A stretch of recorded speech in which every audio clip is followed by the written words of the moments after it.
জীবনে ছোটবেলায় অনেক ইয়া হই জীবনে ছোটবেলায় ছবি দেখতাম টেলিভিশনে বিটিভিতে।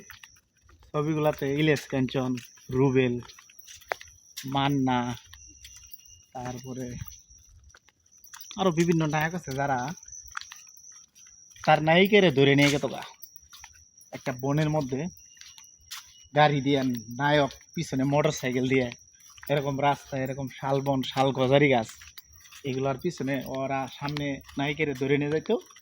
নায়ক মোটর সাইকেল চালায় ওই সমস্ত লোকগুলো ধাওয়া করতো। এই বনগুলোর সিনারি দেখে মনে হইতো ইস এগুলো কই, কিন্তু বড় হয়ে আজকে যা দেখলাম এই যে প্রাকৃতিক দৃশ্য এইখানেই সিনগুলো হইতো।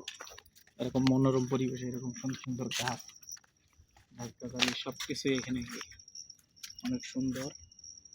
রাস্তাগুলো পাহাড়ের মধ্য দিয়ে অনেক ভালো দেখা যায়। আর হাঁটতে চলতে ঘুরতে ফিরতে ভালোই লাগে, কারণ অতীত স্মৃতিগুলো মনে পড়ে। আর সর্বোপরি আসলে পাহাড়ি এলাকা দেখার জন্য আপনার গজারি বন যেটার বলে, এটা যদি আপনি দেখতে চান তাহলে আপনাকে আসতে হবে এই বাওয়াল শালবন জাতীয় উদ্যান।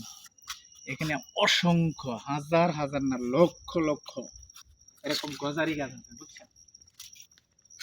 গজারি গাছ এটা হলো শিল গজারি করে যেটা দেখো আপনি একবার লাগাবেন আজীবন, এটার জন্য পার্মানেন্ট।